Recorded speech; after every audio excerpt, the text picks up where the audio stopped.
Drop the brace.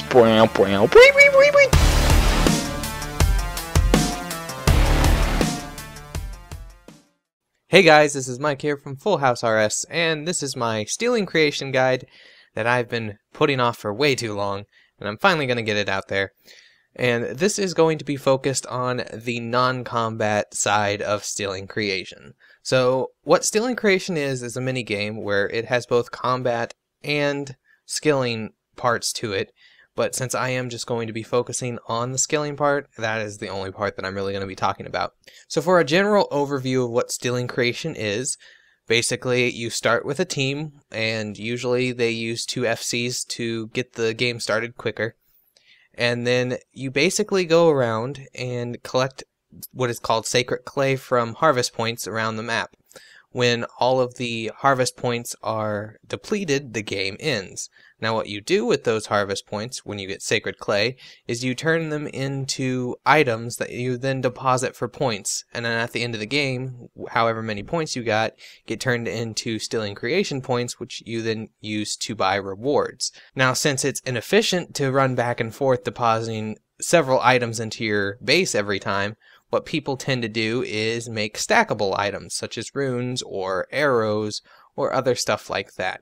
And you may think it would be pretty hard to get into a group of world that wouldn't have some people trying to kill you, but luckily Fast FC has that covered because they're an FC that is based on just doing the non-combat stealing creation.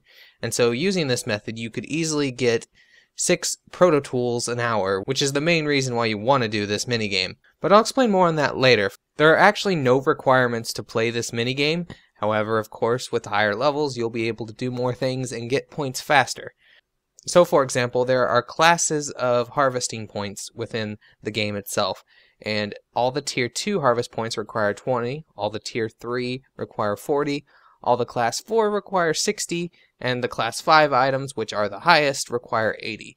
So having level 80 in all of the stealing creation skills, which are agility, construction, cooking, crafting, fishing, fletching, herblore, hunter, mining, prayer, rune crafting, smithing, summoning, thieving, and woodcutting, would be very helpful if you wanted to get points fast. But basically the big ones that you want are woodcutting, mining, hunter, and fishing. And a high smithing level would also be helpful because it helps make the higher tier tools that you can use to gather the sacred clay quicker.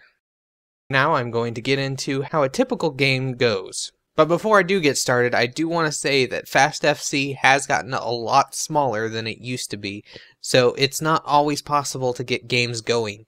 So if you can find them going when you want them to, definitely get out there and get it done, because who knows if the next day will not have enough people to actually do the games. To start out, you'll want to have nothing equipped when you go over to the Gamer's Grotto east of Falador, and that's where the minigame actually starts. So have nothing equipped, and then you'll have to find out what starting FC that Fast FC is using. Typically it won't be Fast FC, because that's what they use when they're actually in-game. So they need a starting FC, which is usually called out when it's inside of the little arena here. If they're asking for an anti-+1 or anti-+2, that is basically, they use an anti-FC in case anybody tried to crash and try to kill people, and that FC is used to kill the people that are trying to kill the people. So that is the reason that we need FCs like that, and also it's to start the game quicker, because if you have 2 FCs ready for the game, you don't have to wait on any kind of timer, it just starts whenever there's enough people. So once you're in one of the 2 starting FCs, they will start the game, and at which point they will start kicking everybody from that FC, and then you're supposed to hop over to Fast Space FC in order to actually have some game talk about what you're going to be doing. The first thing you'll want to do after leaving your team base is to go looking for Tier 1 resources. Some people like going straight to the higher tier resources because you can gather them with your bare hands, but it takes a long time. So I would recommend going for the Tier 1 fragments, which you can use without getting any tools, and then make those into the basic Tier 1 tools, which then you can go out and find better tools later. So while you're grabbing these fragments, look for another tier that is higher around you, and if it is, say, woodcutting, and you have a Tier 3 woodcutting, make those Tier 1 fragments into 2 things. First, you want to make them into a bow, because the way non-combat stealing creation works is people put on a bow with no arrows, so they can't accidentally attack one another. and that could get you kicked if you don't wear those. And 2, you want to make it into a woodcutting axe, because then you can go harvest from the class 3 tree and get some class 3 clay that you can then make into class 3 tools.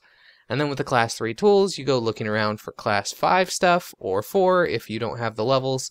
And then once you have the best tools, you want to start just harvesting all the clay you can and turning it into a stackable resource. To turn the clay into other items, you must go over to one of the furnaces around the area and turn them into the items there. This will require the certain smithing or crafting level that is needed to make the tools or items, so if you don't have the recommended level, you can always make it into the lower tier stuff. And if you can't make it into anything, just drop it because somebody will eventually use it. Keep that in mind, because if you can cut down the highest class tree, but you can't convert it into anything because your levels are too low, then it's basically wasted time because you could be using it to get the lower tier stuff that you actually can turn into other things. Once you have the 4 highest tier tools that you can make, that is the wood cutting axe, the mining pickaxe, the hunter butterfly net thingy, and the harpoon, then you can go around collecting all the clay to your heart's content and turning it into the stackable resource of your choosing. You continue doing this until all of the clay has been gathered up off the battlefield or the time is expired. So usually you run out of clay before the time expires, and that's the whole reason for doing this in this non-combat way, because it ends the games really quickly and you always get pretty much the same amount of points every single time, and it is almost guaranteed a proto tool every single game. So once all the clay is gathered by everybody, there will be a big message on the screen saying the game is ending. And so you run back to your base and deposit your items. This will give you the points, which are then converted to the stealing creation points once you get out of the game, and then you can talk to the rewards guy to the east to see what you can get. Now there are several rewards for stealing creation, although most of them are not really that great. There are morphic armors and weapons, which give bonus experience when worn up to around 25k, and then they disappear. So that is really not that great, especially considering they're only equivalent to around rune armor or rune weaponry, and you can usually do better than that, and the bonus experience just isn't worth it. You can also get morphic tools, and these are the main things that you'll want to use stealing creation to get. Now what morphic tools do, they allow you to get double the experience that you would get doing normal other tasks based on what tool that you turn them into. So for me, I usually turn them into hammers, and those can be used to get double smithing and double construction experience. Now the experience that you get is always the same. So in the example of my Sacred Clay Hammer, it will be used up for 50k experience in total, which is 25k granted bonus experience, which may not seem like much in smithing, but if you add it to how much you do in construction, that saves me quite a bit of money, and so that's what my main source of using these stealing creation things are for. However, you can also use them for other things such as fishing, and that can be used up for roughly 23k experience. You could use them for Sacred Clay Needles, which gain about 43 to 45k experience before disappearing, and that's another good one to use it to, because crafting is a pretty expensive skill as well, and stealing creation hammers kind of help balance out some of that price. It does take more time to get the hammers, and so it's a slower process, but it depends on, would you rather get fast experience or would you rather get cheaper experience. You can also turn it to a Sacred Clay Hatchet, which is not that bad. Gives 30 to 40k experience before disappearing. Sacred Clay Pickaxe is another one, which is one of the lesser great ones because mining is slow no matter what. It does around 15k before disappearing, which is about 200 and something iron ore, which is not that great.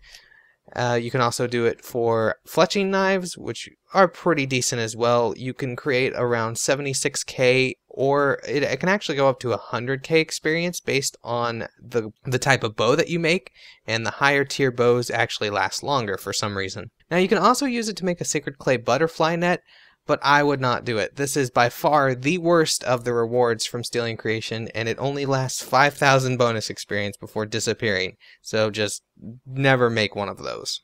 The last thing that you can actually get from stealing creation is a volatile tool, which is basically the same thing as a morphic tool, except it switches what it is every so often without you telling it what to do. So unlike the proto tool, in which you can change it to whatever tool you want back and forth, This one will change to whatever tool it deems it wants to be, and you will get bonus experience from that. So it's not great to do unless you have a lot of skills that you want to do right away, but if you're trying to focus on something, I'd rather pick one of the other proto tools instead. And that's really it with Stealing Creation. It's a pretty simple game that has some decent rewards if you're looking to not spend as much when you're skilling, and that is definitely what I use it for, at least.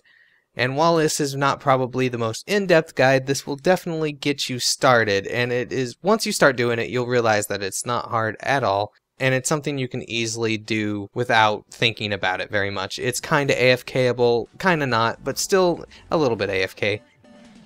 But thanks for watching, guys. This has been Mike from FullHouseRS, and until next time, I will see you in the next video.